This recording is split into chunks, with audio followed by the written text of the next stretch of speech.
The following is a paid program. The opinions and views expressed do not reflect those of Bloomberg LP, its affiliates, or its employees.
Artificial intelligence and blockchain, two big buzzwords in technology as well as business. And with me today is a company, Fetch.ai. The CEO, Humayun Sheikh, is going to explain exactly what Fetch.ai is doing in these spaces. So welcome, Humayun. Great to have you here. Thank you. Great to be here. Thanks for inviting me. How you came up with the idea for Fetch.ai and what is the company all about? So Fetch.ai, we are three co-founders, and we've been working together on and off for roughly 5 to 7 years by now. We have been focusing on decentralization, not of just technology, but of businesses, and how to devolve the power from bigger companies into more small and medium-sized companies. What we realized is that the main issue here is all the new machine learning and AI techniques which are coming. They're quite compute intense. They're very expensive to run. And you have a very narrow skill set, which mostly just big companies have. The other part of the game is you're looking at decentralization via blockchain, where you have different finance models, different currencies coming about. All of those financial things which are happening in the DeFi space and based on decentralized ledger technology, they also require a lot of compute and machine learning and AI. So our objective right from the beginning has been, how do you bring businesses the benefit of both these technologies? I'm thinking, and make sure I understand it right. So maybe a small business, let's say somebody's got 12 grocery stores or something, and they know they can benefit from AI and even in blockchain. Different purposes, different use of the technology of each of them. But they're like, oh, is it really worth the investment? You help them incorporate AI and blockchain into their businesses. We provide them the tools so that they can actually do that themselves, and it's not as complicated as it currently is. So you have a payment network, which is coming from the blockchain side. You then have how do you manage your customer? How do you make sure that your stocks are in the right way? And you can use machine learning and AI techniques for that. So blockchain is known for its decentralization. I mean, that's kind of the main tenet of blockchain. But AI is very centralized. So how do you combine both of those? Yeah, so that really is the techniques we're building. Decentralized ledger technology really works well with a multi-stakeholder system. But the problem you have is multi-stakeholder system is rather complex. What we're doing is we're saying it doesn't have to be centralized. You can do it in a collective manner where you control your data sets, you control your own processing. Are there particular industries or businesses that would especially benefit from this? And can you give me some examples of how they may use the technology?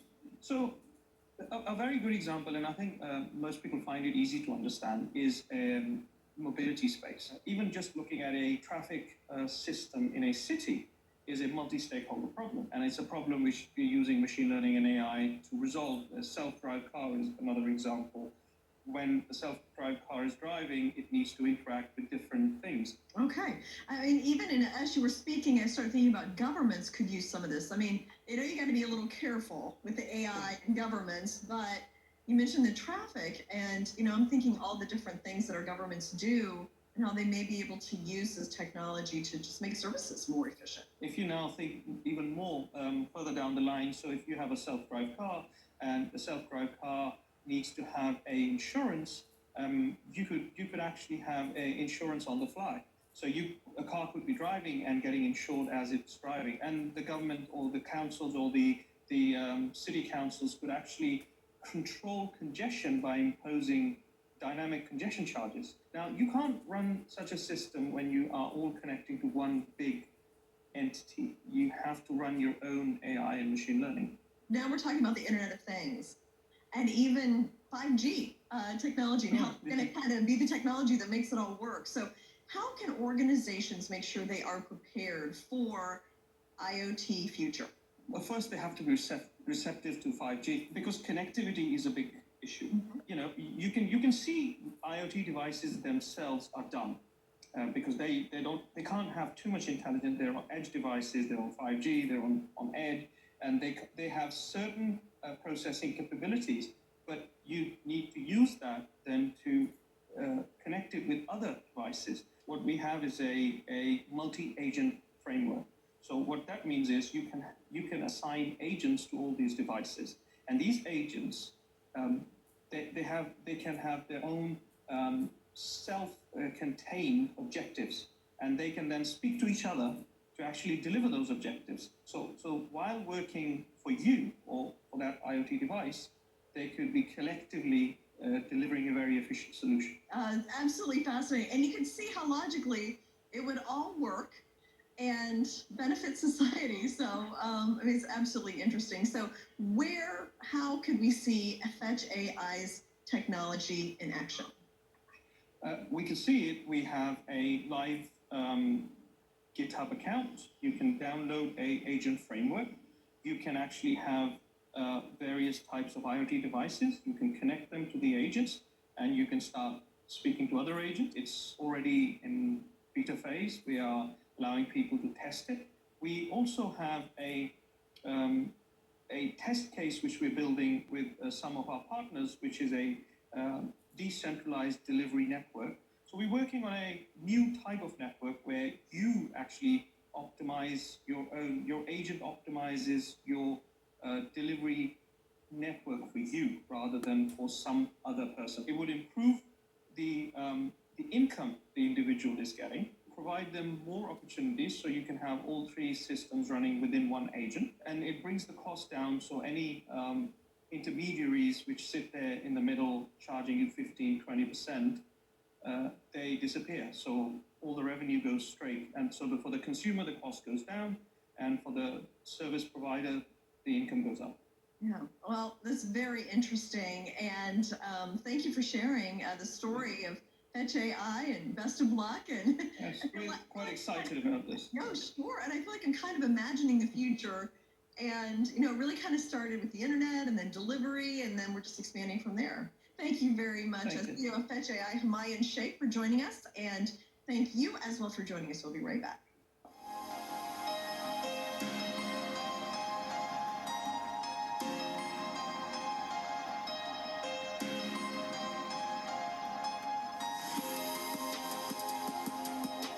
Native Coin is a cryptocurrency specifically designed for use in tribal casinos and enterprises. And the advent of sports betting online has really been a game changer for the company. So with me to talk a little bit more about that is Louis Barnaby, the president and co-founder of Abagon Consulting. Also Casey Martin, the chief administrative officer of Native Coin, and Jeff Johnson, the chief operating officer of Native Coin. So welcome, everybody. Explain, how is this being used? Where can I find it? How are you taking advantage of this kind of, unforeseen opportunity? Native Coin is able to help streamline revenues with online gaming and sports betting where they've never had that or done that before in the past. And so we've been talking directly with the casinos about how Native Coin can help bring outside investment from other parts of the world, other parts of the country, and help bring in revenues even if you had to close down your brick and mortar. What has been the reception from the casinos in terms of this? Do they see this as, wow, here's another revenue source when we can't make any money anywhere else? It's been mind-blowing, absolutely mind-blowing to them. Something like this happening and the casinos shutting down, it literally put this at the forefront, right at the top of their list with how Native Coin fits right in as a payment method. Mm-hmm. So it's been going great. I hate to call this an opportunity because it's tragic and horrible for so many people, but how do you make sure that you position yourselves during this so that when things do get back up and running, you're still a major player? Working with not only Lewis, but local tribes and casinos and seeing what their needs are and working with them hand in hand to make sure that this is done right, not only to open up outside investment and commerce to bring to the local brick and mortar, but to open up for future with sports betting, online gambling, bringing revenues in. So if and when this ever happens again, then it will be, it won't stop in its tracks like it did today. And this will help prepare us all for something like this happening in the future where it won't change our lives so drastically and dramatically. Yeah, well, and plus, I think a lot of us got used to new technologies. Like we're on Zoom right now, and there's just a lot of really quick kind of learning curves we all had to make. So maybe this is another one. This will accelerate a trend that was already in place. Lewis, do you agree? Absolutely. I mean, part of what we do and part of Abagon's reason to exist, it's always been baked into our DNA that our company is all about genuinely assisting Indigenous enterprises. So when we heard about what Native Coin was doing and how it would be the first cryptocurrency that would be it would directly provide benefits to Indigenous communities, we knew that they would make a great partner. Now, last time we talked, I know you were talking about expanding the reach. You had reached some partnerships with some exchanges. Can you update me on how that's going?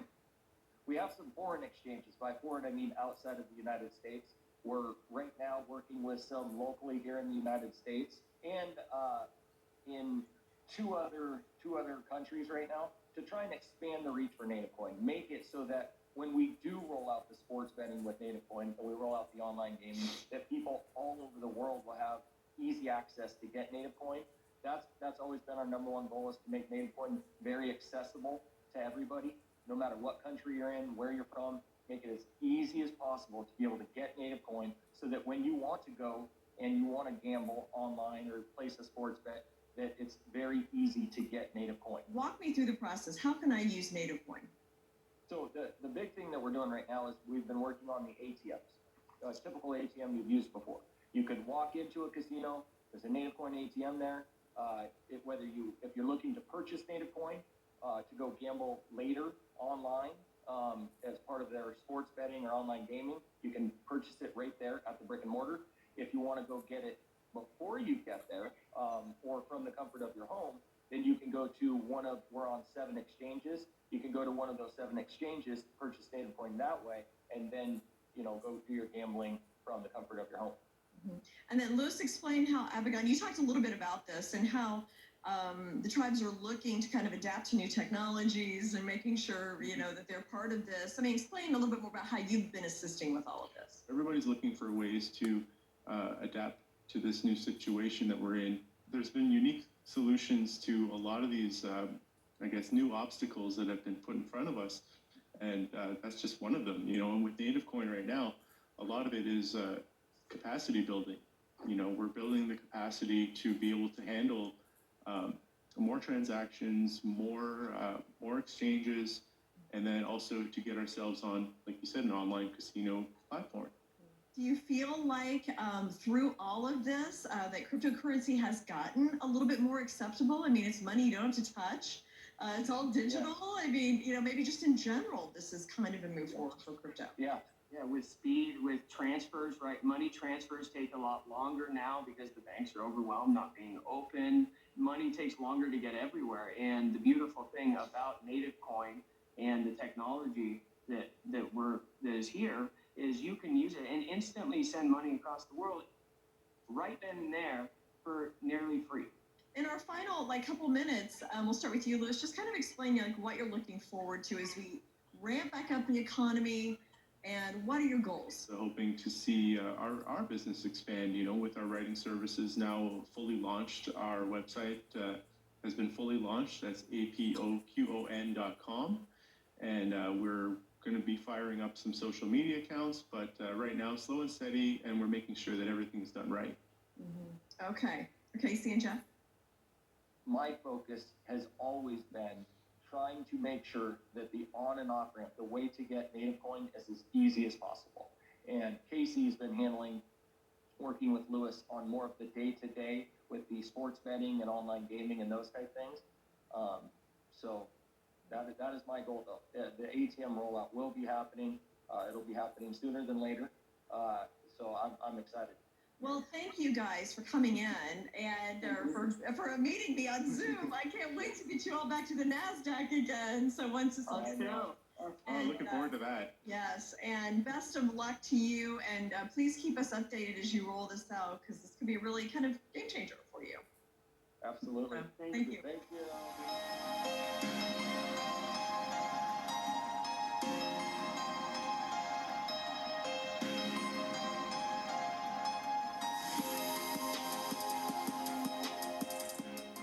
SoMee.social is a blockchain-powered dashboard that allows users to interact with all their social media profiles on various platforms from a single interface. Now, the SoMee.social platform intends to enable users to exercise complete control over their online identities by serving as a bridge to all centralized social media platforms. So with me is the CEO, Christopher Kramer, and also Dr. Jen Welter, an advisor to the company. So great to have you here. Thank you, Jane. Thanks for having us. So tell me about the company, the background. How did you come up with this idea? Just give me a little history. Yeah, definitely. So we established actually the company in early 2012.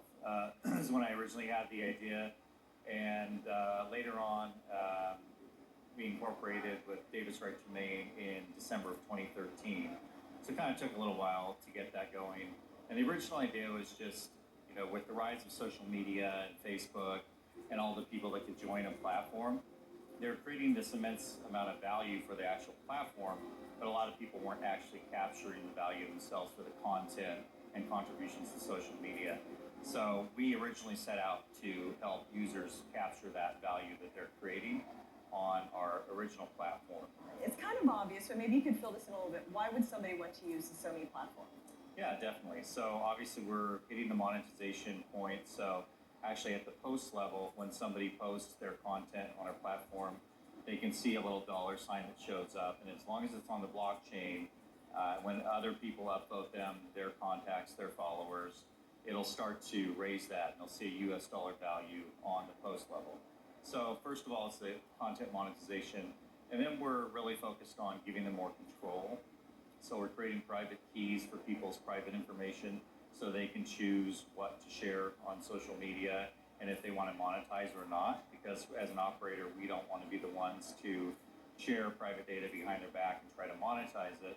We want to empower the user. So for us as an operator, we really want to empower the end user to be able to share or not to share their private data. And if they do share it, then they can monetize it, and the platform takes a little cut of that. So where are you in terms of the development of the platform? Yeah, so we've been in beta for the last year, and we're coming up this January. We fortunately received a grant from Amazon to move onto their platform. And they paired us up with one of their top partners in the nation, ONG, who is really moving quickly to establish a scalable network, leveraging Amazon's quantum blockchain and a lot of auto-scaling technologies. So that'll be finished in mid-January 2020, and we'll be able to really support millions of users at that time. And you have some impressive partnerships and advisors on your board. So let's bring Jen in. So Jen, give me your background, because you've been kind of a groundbreaking person through your career. And go ahead and brag a little bit. Tell me what you've been doing. Yes, thank you. Most people who know me know that I was the first female coach in the NFL, but I've been a longtime advocate of women in sports and equality through sports. I always say, since football is the place that doesn't have parity on any level in terms of gender, it being called the final frontier for women in sports was like a motivator for me. So I always kind of thought, if we could change football, then we could change the world. And what SoMe's doing in terms of revolutionizing monetization, content, and really increasing the transparency through blockchain, to me is very attractive. And I think it's something that we as women need to be at the forefront on, because even if you look at like the women's soccer team, people talk a lot about how the popularity is there and yet the dollars aren't. And this is a platform where users can literally make their dollars make sense and drive business through that way. And to me, It's really a great situation that I want women to know. This isn't something where you have to throw your hands up and say, oh, those finances, that's not for me, it's too confusing. Like, let me coach you up on crypto. Yep. It's not cryptography, it's not some scary thing. It's actually been set up to be very transparent, to be under your control, and to let you own your financial and fiscal freedom. Mm-hmm. Well, and it's in such its early stages still that I feel like it's a good time for women to get involved and kind of, you know, get a foothold in this industry and kind of grow with it. So, you know, I think that's really important. So what kind of things are you doing then for SoMee? So one of the things that we talked about is I had an independent auditor first look at it for me because it wasn't my world, right? I say all the time, like, football is my world, psychology, some of these things, I'm really good and really fluid. So if I want to get involved, I need to know exactly what that looks like from a simple standard and then to see how it resonates. And the first thing that my auditor came back with was, well, this is all set up for transparency, ownership, and really to have people monetize in a new way. And I was like, but crypto, like, what is that name about? Like, I thought that was shady. Right. And people do think that about crypto still, right. And so when I was talking to him, I was like, well, we need to coach him up on crypto. And he was like, well, that sounds perfect, Jen. Is that something you could do? And I was like, well, I can learn, but I can bring other people with me. And to be able to have really transparent dialogue that focuses on empowerment in a new form of currency and communication. Women, we love when we know something and we love to be in control, but we have to kind of get confidence, comfortable, and clarity, right? If you have those three C's, people will move. That's important. Yeah, not to have companies that are actually sharing the data without your consent. And we did create something called the ad share marketplace, so the advertisers can come in and they can place an ad with their normal targeting. But what happens is if they select a certain setting called G Boost or Global Boost, it takes a snapshot of their ad and puts it in a campaign gallery where their target audience can now target them back. And then the audience members and the target, obviously, for their advertising campaign can opt into it. And if they want to share data points, it's a win-win for the advertisers. Feel like they're going to get more data from it and more value. And then it's all consent-based. So it's really important that people, you know, control their own data and that we don't share it as an operator behind their back. Okay. Thank you so much, Chris and Jen, for coming in and explaining that. Best of luck as you launch. Thank you so much. Really appreciate it. And thank you as well for joining us. We'll be right back.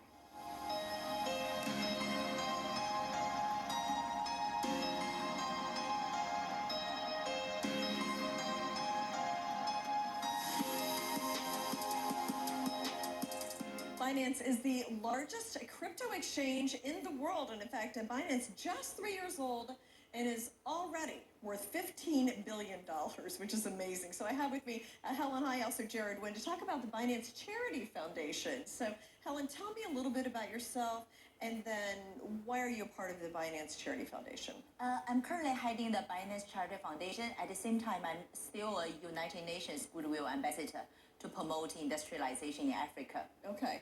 All right. And then Jared, tell me a little bit about your involvement in this as well. So I'm helping Binance with their United States exposure. Currently, a lot of their efforts in the philanthropic space have been in Uganda and Africa, and I'm helping them bring a little bit more of that to some of the needs in the United States specifically. Okay. So partnering with different charities as well as doing disaster relief campaigns and things of that nature. And I would think that Binance would be in a unique position because crypto opens up kind of a whole new world for charity, and in terms of tokenization and the more democratic process of having people own assets and that. So I guess that is the perfect fit for Binance to be able to be involved in this. Definitely.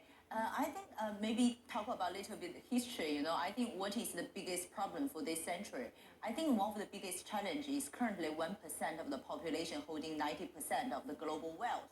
You know, we need to do something at the beginning of the fourth industrial revolution. Technology should work for people after all. So we believe there is a use of blockchain technology actually to support the bottom billion people for their economic transformation. And we are very proud we're actually being an industry shaper, and also entrepreneur at the same time, exploring the real use, you know, in the continent of Africa. And like Jared said, we also this year coming forward, we want to spread the successful example across the global other continents. So talk to me a little bit, like specifically, what is Binance doing to help prop up some of the, populations that aren't taking advantage of the wealth creation? Okay, maybe give you a little bit of context. Post-Second World War, since 1960 to 2008, globally there's about 200 developing economies. But when we look at what happened, in that period of time, there's only 2 economies actually moved from lower income status to higher income status. That is South Korea and Taiwan. China likely to be the third one by 2025. And out of those 200 developing economies, only 13 of them moved from middle income status to higher income status. Out of those 13, 8 of them are in Europe. The original GDP gap is small. The other 5 are the Asia for tigers. So basically, when we look at that period, the huge economic transformation happened in Asia. In the 60s, people thought Asia is a hopeless continent. Africa has a much better chance for economic transformation. So the secret of Asia's rising, because during the second industrial revolution, they were able to take that golden opportunity, which is manufacturing. They were able to create millions of jobs for the people in the bottom of the pyramid. That is jumpstart of those countries' economic transformation. And then we look at what happened for the third industrial revolution, which is internet-based. People in here, in the States and in Europe, in Asia, were celebrating the technological advancement. But the world didn't become a better place. As I mentioned, if I look at the figure, 1% of the population holding 90% of the global wealth. So now, as a new generation, we need to do something, about the technology. That is why we realize blockchain and crypto, this is a way, I would say, redefine capitalism. Exactly. Jared, talk a little bit about the U.S. and what's happening here. Sure, absolutely. So what we run into when it comes to any area of opportunity is when there's something great, there's corruption that follows behind it. Sure. And so today, if we donate to charity, I'm not going to name any charities, but if we donate $100 to a charity, it's anticipated that about $20 of that actually reaches the end beneficiary. So Binance Charity is privately funded by Binance, the company itself, in which any donations that are surfaced or any donations that are made through the platform, 100% of it, 100% of it is given to the end beneficiary through transparency and through trackability. And the trust mechanism is really what is built into blockchain. As soon as you eliminate the random variable of human behavior, you don't have to worry about trusting an entity with those funds. So what we're doing now with the United States is blockchain has so many different negative things about it. Bitcoin, people hear the things that they're afraid of. Right. People losing their homes. Immediately that strikes your heart and you're like, wow, that's horrible. And people are going to remember how things make them feel. And what we're doing in the United States is we're creating a mission. We want to be the crypto community. We want to drive the crypto community to donate towards these causes in the United States, whether that be homelessness, whether it be the opioid crisis, whether it be even a special subject such as the Gleason Foundation or anything of that.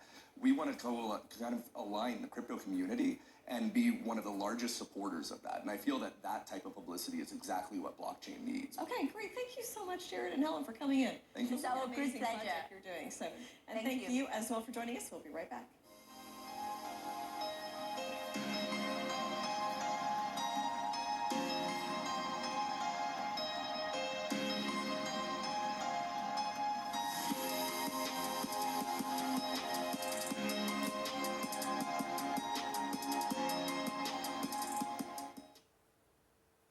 The proceeding was a paid program. The opinions and views expressed do not reflect those of Bloomberg LP, its affiliates, or its employees.